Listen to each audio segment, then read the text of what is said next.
Buenas noches y bienvenidos a Sala de Prensa de Noticias Caracol Ahora. En las últimas horas, otro excombatiente de las FARC fue asesinado, esta vez en Buga, Valle del Cauca, y se trata de Jainer Córdoba, también conocido como Lucho Ballesteros, quien fue interceptado por sicarios en moto y asesinado junto a su esposa. Pero él no es la única víctima desde que se firmó el acuerdo de paz. Por eso cerca de 2.000 excombatientes marcharon desde diferentes regiones hasta Bogotá para que se respeten sus vidas, haciendo ese llamado. Y esta noche nos acompaña el representante del partido FARC, Carlos Alberto Carreño. Bienvenido, representante, a Sala de Prensa. ¿Cómo está? Muy buenas noches, ¿cómo estás? Comencemos entrando en contexto. ¿Cuántos excombatientes han sido asesinados hasta hoy después de la firma del acuerdo de paz?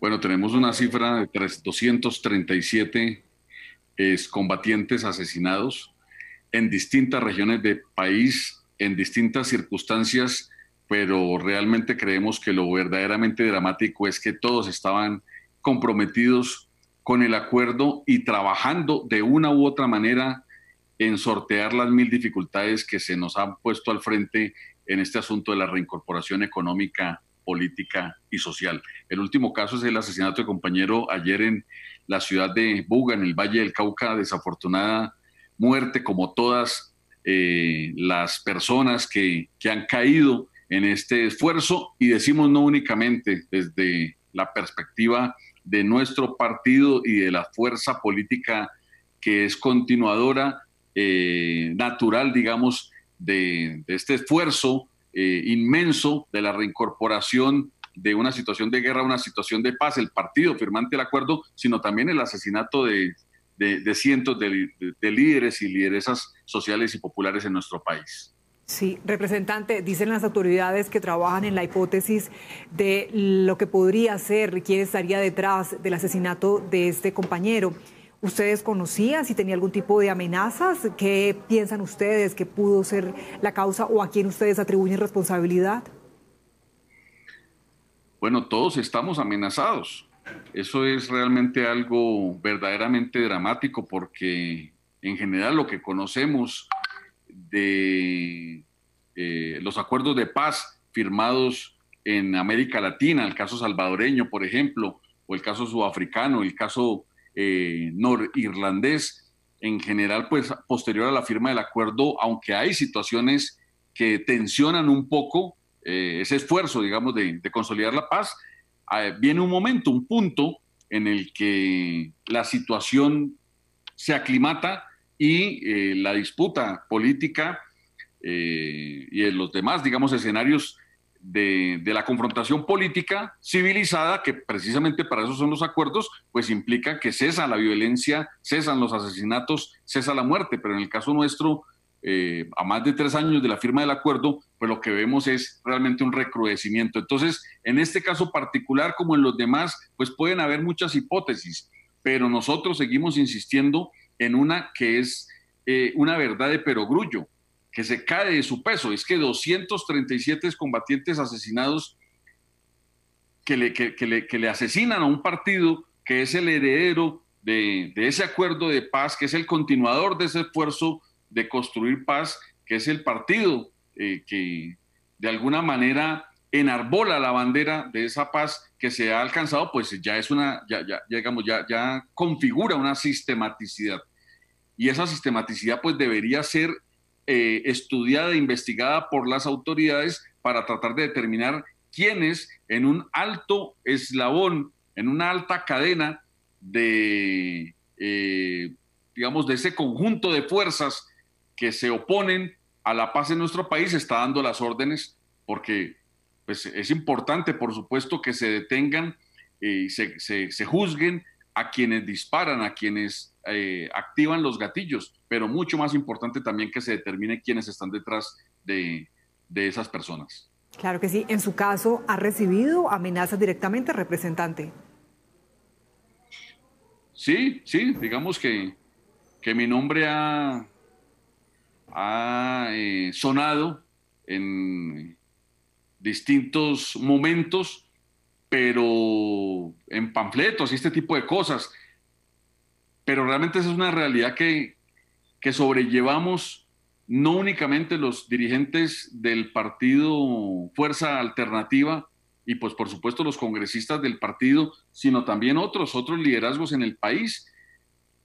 Hace 2 días seguramente se denunciaba otro panfleto en el que vuelven a aparecer liderazgos sociales, políticos muy importantes de nuestro país, la senadora Aida Bella, el secretario general del Partido Comunista, es decir, nuevamente una repetición de unos hechos, de unas circunstancias que en el país son conocidas de décadas atrás, ¿no? Este tipo de operaciones que se planifican para tratar de arrebatarle a la democracia colombiana a liderazgos muy importantes. Entonces sí, mi nombre ha sido mencionado, pero yo me concentro más bien, digamos, en lo general de esta situación, porque lo complejo no es que a uno lo amenacen, sino que se amenace la democracia, se amenace la convivencia y con ello se amenace la paz. Volvamos a la cifra, representante. 237 excombatientes que han sido asesinados a la fecha después de la firma del acuerdo de paz. ¿En qué regiones se están presentando más crímenes? Bueno, la situación ha sido muy dramática en regiones en las que la violencia antes de la firma del acuerdo también era muy aguda. Caso del Cauca, el caso de Antioquia, el caso del Magdalena Medio, de la región, digamos, del Catatumbo, en la región del sur del país, el Caquetá, el Putumayo. Bueno, la realidad es que este vendaval de plomo nos ha afectado en el conjunto de la geografía nacional, donde están ubicados los espacios territoriales y donde, pues por supuesto, se ha venido en un gran esfuerzo realizando ese proceso de reintegración a la sociedad, la reconstrucción del tejido familiar de los excombatientes y el tejido social. Estamos ubicados en todo el país porque nuestras familias están ubicadas en todo el país, porque de eso se trata la paz, de retornar paulatinamente a la normalidad y pues por supuesto han venido cayendo compañeros y compañeras nuestras en toda la geografía. Sí, representante, justamente la preocupación por el riesgo que corren sus vidas es que motivó esa peregrinación de los excombatientes hasta la capital y de hecho ya se logró acordar una reunión con el presidente Duque que se realizará mañana. ¿Qué le pedirán al mandatario? ¿Cuáles van a ser esos puntos a tratar? Bueno, lo fundamental es construir un canal de comunicación que permita fluidez.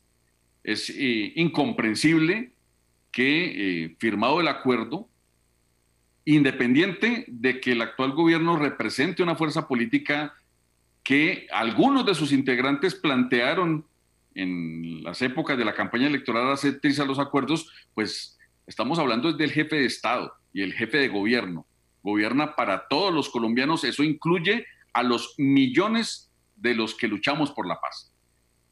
Entonces, nosotros estamos absolutamente seguros que la inmensa mayoría de los colombianos quiere la paz, le apuesta a la paz, trabaja, si se quiere, por la paz. Y entonces es a esas personas, no únicamente a la fuerza alternativa, al partido o a los excombatientes a quien el presidente debe cumplir, le debe cumplir es al país. Y entonces es incomprensible que en un escenario como esos, vuelvo y repito, el jefe de Estado, el jefe de gobierno, pues no mantenga una interlocución que nos parece que es saludable para la construcción de patria, que es saludable para la construcción de nación, que es importante, entre otras, para garantizar que el proceso se consolide, cosa que le sirve a Colombia, cosa que es beneficiosa para 50 millones de colombianos, porque es una verdad, digamos, que está ante nuestros ojos, que el país en paz pues tendría unas inmensas posibilidades para su desarrollo económico y social. Y el presidente debería atender eso con prioridad. Entonces lo primero que necesitamos es una comunicación fluida porque de eso hemos carecido. Hemos carecido de escenarios permanentes, constantes, en los que se pueda intercambiar sobre las distintas dificultades que se van presentando en el proceso de implementación del acuerdo, de tal manera que de manera conjunta se puedan proponer fórmulas de solución. Lo segundo, pues por supuesto ya sobre pedidos muy concretos, algo que está al orden del día, el tema de la seguridad.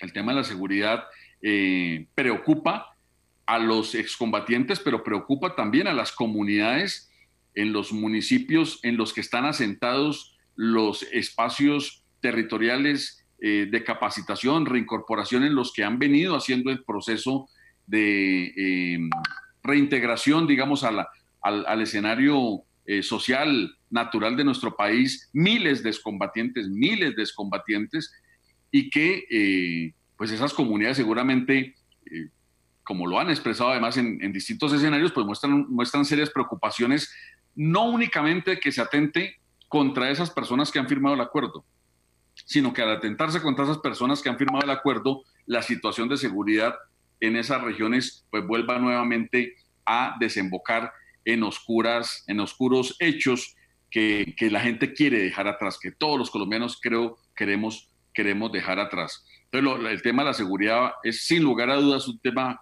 primordial, pero más allá de eso, pues esperamos que por parte del gobierno nacional se den respuestas en términos de oferta social, ofertas económicas para que realmente el proceso pueda avanzar con posibilidades reales de enraizarse y de convertirse, digamos, en algo irreversible.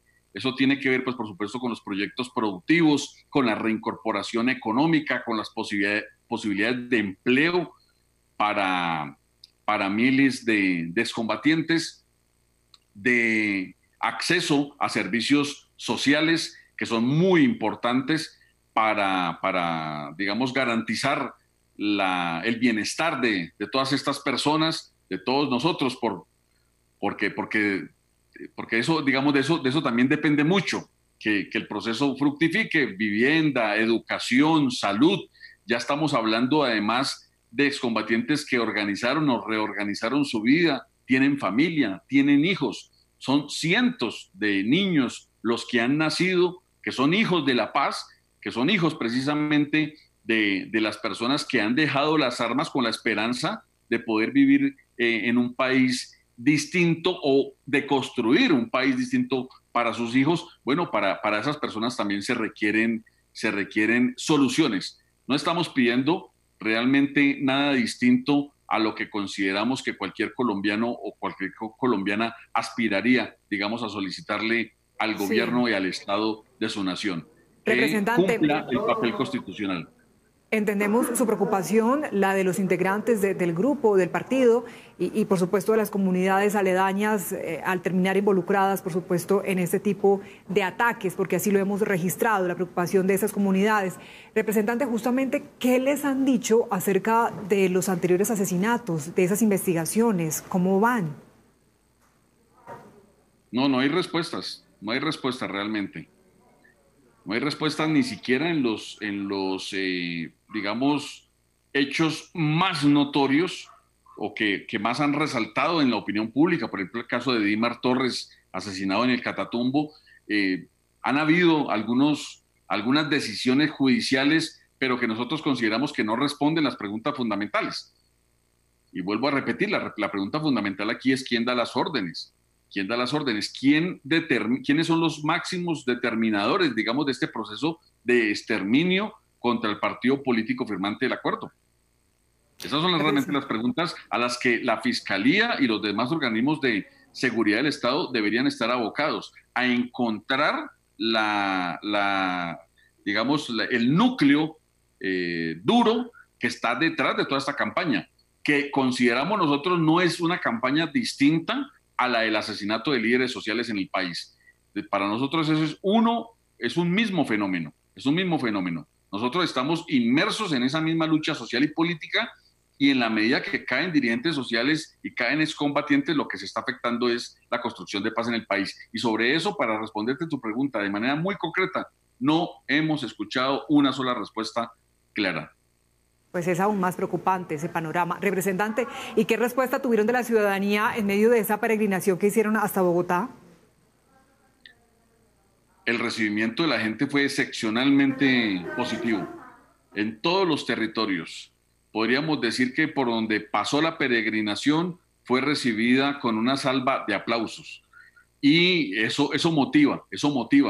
porque independiente, por supuesto, que la gente comparta las ideas políticas que hemos enarbolado antes en armas y ahora en la civilidad, lo que sí estamos absolutamente seguros es que en el corazón y en el alma de los colombianos anida esperanza de paz.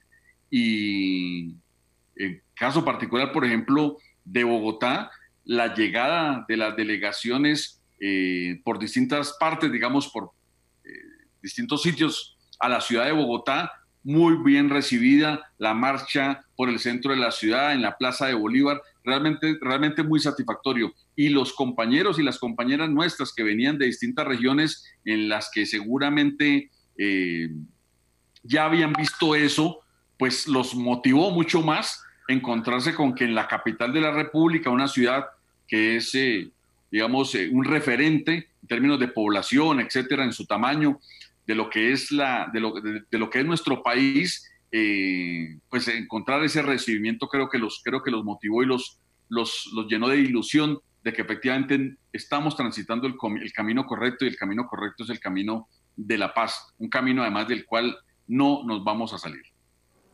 Es un respaldo que se podría decir contrasta con el temor que tienen ustedes por sus vidas, por las de sus familias. Representante, ¿qué le dicen sus compañeros? ¿Temen que se repita, por ejemplo, lo ocurrido con la UP, con la Unión Patriótica? ¿O creen que además se corre el riesgo de algunos excombatientes que puedan volver a las armas por esta situación? No, pues por supuesto el ejemplo nefasto de lo que fue la matazón contra la Unión Patriótica, famoso baile rojo, es un elemento que pesa y con mucha fuerza en el análisis de la situación actual, en la cabeza, en el pensamiento de todos nosotros, porque realmente conocemos de primera mano lo que fue esa situación. Muchísima, digamos, de las personas que firmamos el acuerdo de paz, ingresamos además a la guerrilla en aquel momento, producto precisamente de que la posibilidad de desplegar actividad política legal de oposición de izquierda en este país se cerró violentamente. Somos de alguna manera herederos, hijos de esa experiencia de la Unión Patriótica.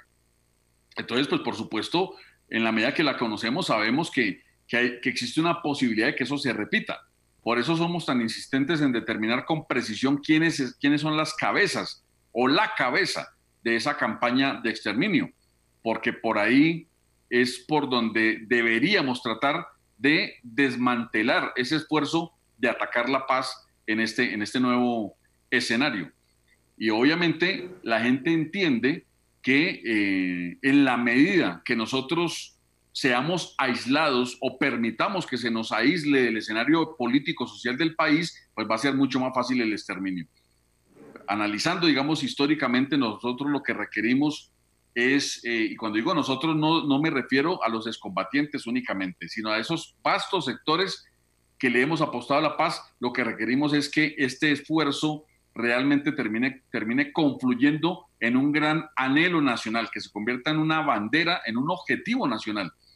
Y en la medida que las mayorías pugnen por conquistar la paz, por evitar que nos arrebaten este sueño, pues podemos realmente mirar el horizonte con optimismo. De lo contrario, pues seguramente lo que va a pasar acá es que se extermine una fuerza, y eso va a implicar a mediano plazo el reciclaje del conflicto, porque esa experiencia también ya la tenemos en Colombia. Cómo al impedir que de un acuerdo de paz se logre consolidar realmente un escenario distinto, pues lo que viene generalmente es otra guerra más dura, más cruel que la anterior. Esa desafortunadamente ha sido la historia de Colombia hasta ahora, y eso es lo que nosotros pretendemos dejar atrás para poder construir algo nuevo. Pues representante del partido FARC, Carlos Alberto Carreño, gracias por acompañarnos, por su análisis en esta preocupante situación para los excombatientes. Ha sido muy amable por su tiempo. No, muchísimas gracias a ti, al equipo de trabajo y a todos quienes nos ven y nos escuchan. Gracias. Hacemos una pausa y al regreso estará con nosotros Ricardo Ospina para contarnos qué tiene hoy en su radar. Ya volvemos.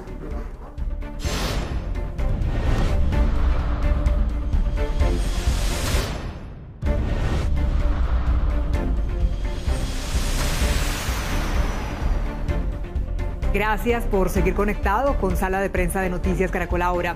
Saludamos a Ricardo Ospina, él es director de Servicios Informativos de Blue Radio, quien nos cuenta qué tiene hoy en su radar. Ricardo.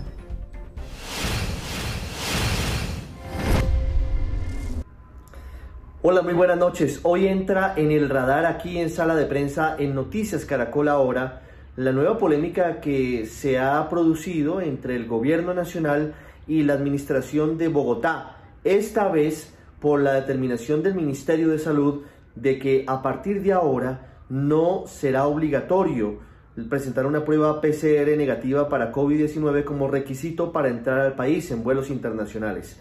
El gobierno ha defendido la medida diciendo que es una recomendación de la Organización Panamericana de la Salud, que recientemente emitió un informe en el que dice que primero, en algunos países son escasas las pruebas PCR y que hay que priorizarlas hacia la población que más las necesita.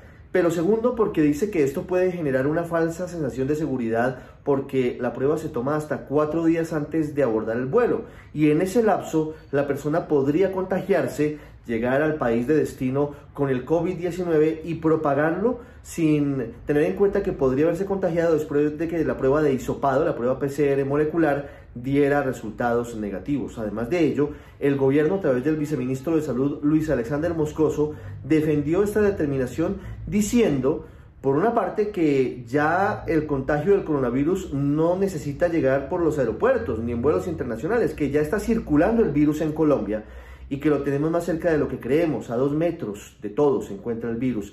Por eso no tendría mucho sentido esta prueba. Por el contrario, el gobierno está apostándole a afinar la estrategia que ha denominado PRAS, que es de seguimiento a las personas que llegan en los vuelos internacionales por parte de un call center llamado Rastreador, que los llama a preguntarles cómo siguen, cómo están, si tienen algún síntoma, para evitar que sean focos de contagio. La controversia se genera porque la alcaldesa de Bogotá, Claudia López, y el secretario de Salud, Alejandro Gómez, han dicho que esa no es una buena idea, que puede generarse un foco de contagios y una explosión de contagios con la llegada de personas eventualmente con COVID-19 en los vuelos internacionales y que por eso no está bien porque estamos coincidiendo en una época en la que además de presentarse un pico de contagios de enfermedades respiratorias porque empiezan las lluvias, también se encuentran otros factores como un posible rebrote a finales del mes de noviembre.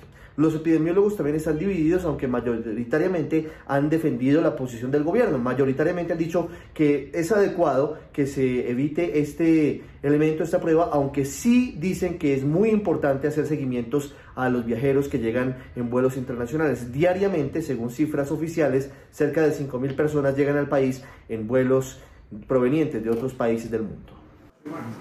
Gracias, Ricardo. De esta manera llegamos al final de esta emisión de Sala de Prensa. Los dejamos con Signo Pesos. Nuevamente, gracias por acompañarnos. Buenas noches.